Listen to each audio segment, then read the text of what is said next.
Desde asesinos vinculados al crimen organizado hasta peligrosos terroristas, las cárceles italianas albergan a algunas de las personas más frías y peligrosas del planeta.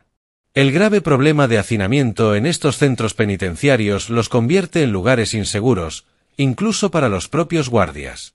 Prisión de Pagliarelli. Ubicada en Sicilia, la cárcel de Pagliarelli fue concebida con el propósito de combatir la delincuencia organizada en esta encantadora isla italiana. Sin embargo, pocos imaginaron que sus muros serían testigos del suicidio de uno de los mafiosos más temidos, Gaetano Lopresti, un importante cabecilla de la mafia siciliana. Tras cometer el error de revelar información comprometedora en una llamada telefónica, comenzó a temer por su vida, incluso dentro de una cárcel de alta seguridad. En 2008, optó por quitarse la vida. Años después, durante la pandemia de COVID-19, la prisión volvió a estar en el centro de la polémica por un motín, reflejo del problema persistente de sobrepoblación, que en ese momento alcanzaba un 7%. No obstante, como veremos, hay establecimientos penitenciarios aún más problemáticos. Regina Coeli. Regina Coeli, en Roma, es una prisión instalada en lo que antes fue un convento, un lugar que pasó de albergar figuras religiosas a criminales. En este centro estuvo recluido Valerio Guerrieri, un joven con serios trastornos mentales. Aunque aseguró que no representaba un riesgo para los demás internos, sí lo era para sí mismo.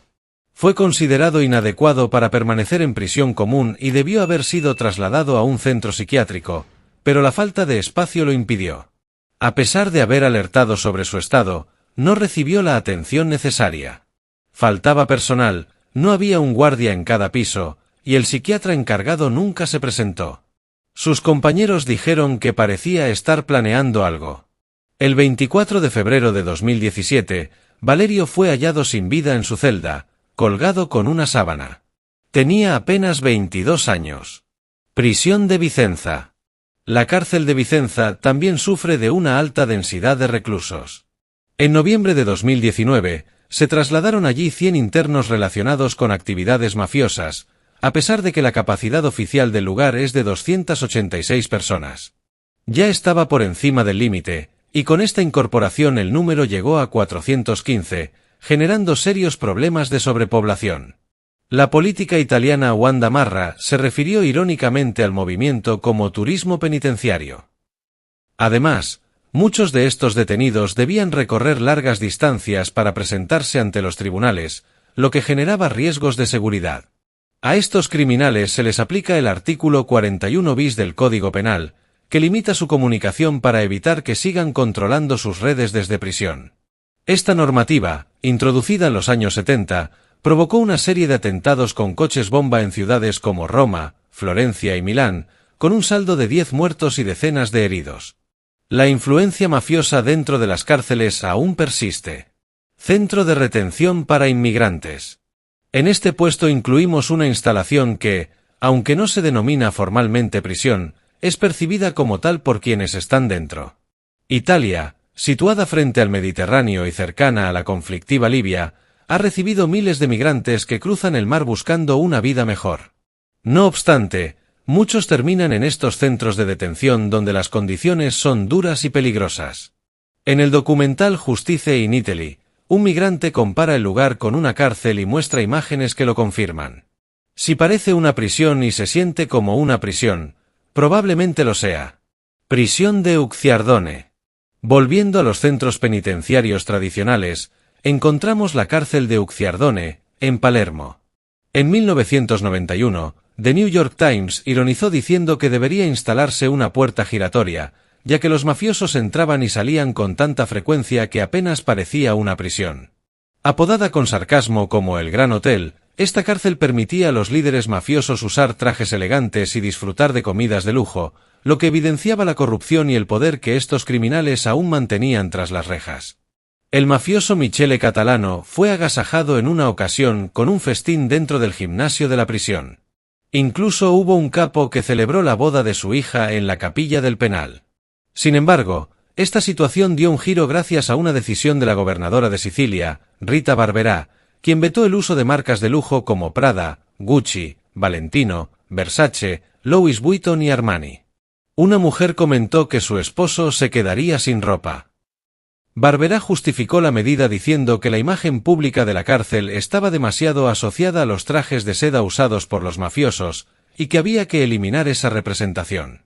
Además, subrayó que los presos no son exclusivamente miembros del crimen organizado, muchos son inmigrantes o italianos pobres que reciben ropa donada por organizaciones benéficas. Hoy en día, distinguir entre mafiosos y delincuentes comunes en esta cárcel se ha vuelto más difícil.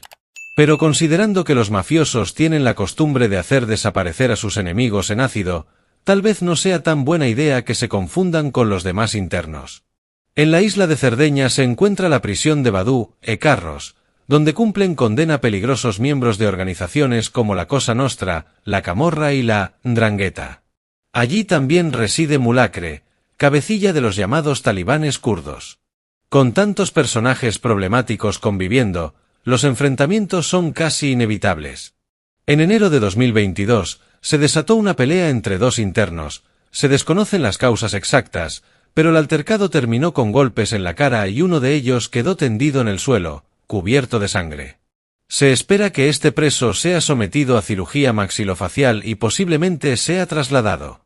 Algunos internos, simplemente, es mejor no provocarlos. No obstante, los mafiosos más peligrosos suelen estar recluidos en aislamiento, cumpliendo incluso cadena perpetua bajo estas condiciones. Marcello Delana, ex líder de la mafia Sacra Corona Unita, llegó a describir el lugar como una tumba para los vivos. Como ocurre en otros centros penitenciarios de este tipo, el aislamiento se asemeja a una forma de tortura, y la falta de interacción humana puede llevar a la locura. En Pisa, la cárcel Don Bosco fue escenario de graves disturbios. Tras terminar su rutina de ejercicios, los reclusos se negaron a regresar a sus celdas y decidieron prender fuego a los muebles. Esto ocurrió en 2022, pero algo similar ya había pasado en 2017 después del suicidio de un joven recluso tunecino.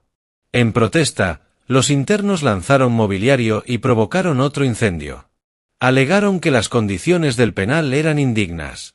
Uno de ellos llegó a comparar la prisión con un barril de pólvora al borde de estallar, debido a la presencia de presos conflictivos, el mal estado del edificio y la escasez de personal, especialmente entre los suboficiales. La situación, afirmaron, merece atención de las altas autoridades penitenciarias. Las quejas sobre las pésimas condiciones se remontan a los años 70, cuando Franco Serantini, un militante anarquista, fue encarcelado allí. Los guardias intentaron doblegar su espíritu revolucionario a golpes. Aunque lo atendieron por dolores de cabeza y le recetaron medicación, falleció. En represalia, su grupo atacó al médico de la prisión, Alberto Mamoli, creyendo que él había causado su muerte, y le dispararon 3 veces. En la prisión de Módena, ubicada en la región meridional de Foggia, se produjeron fuertes revueltas durante la pandemia de 2020. Un total de 50 presos logró escapar y se desató el caos. Se incendiaron los muebles y uno de los colchones desprendió tanto humo que uno de los internos murió por inhalación. La enfermería fue saqueada y varios presos tomaron medicamentos de manera descontrolada. 6 de ellos sufrieron sobredosis. No está claro si fue por falta de experiencia con las sustancias, o en el peor de los casos, si se trató de un intento de suicidio colectivo. Por último, la cárcel de San Vittore, en Milán, fue durante el fascismo un lugar donde se encerraba a presos políticos, y las SS nazis llevaron a cabo torturas entre sus muros. En tiempos recientes, la institución sigue siendo objeto de denuncias por malos tratos. El capellán de la prisión, quien debería ser un consuelo para los reclusos, fue acusado por 6 internos extranjeros de exigir favores sexuales a cambio de comida o mejores condiciones.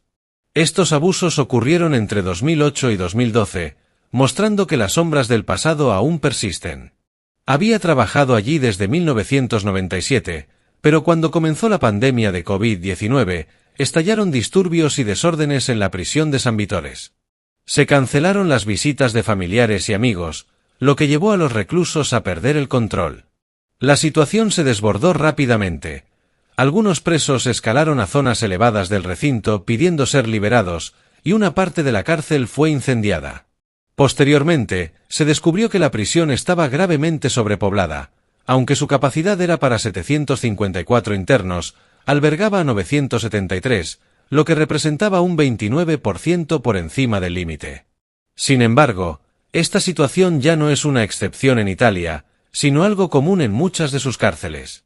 Una de ellas es la prisión de Revivia, en Roma, donde están recluidos individuos notorios. Entre ellos, el asesino Mehmet Ali Aka, conocido por haberle disparado al Papa Juan Pablo II, y Francesco Schettino, el excapitán del Costa Concordia, responsable de un naufragio en el que murieron 32 personas. También se encuentra allí el mafioso Giuseppe Fanara, un recluso extremadamente peligroso. Condenado a cadena perpetua, protagonizó un violento incidente en 2020. Al ser inspeccionada su celda, agredió a los guardias, mordió uno de sus dedos hasta arrancarlo, y en vez de permitir que lo conservaran para un posible reimplante, se lo tragó. Si te ha gustado el vídeo, no dudes en suscribirte al canal y activar la campanita para no perderte ningún nuevo vídeo.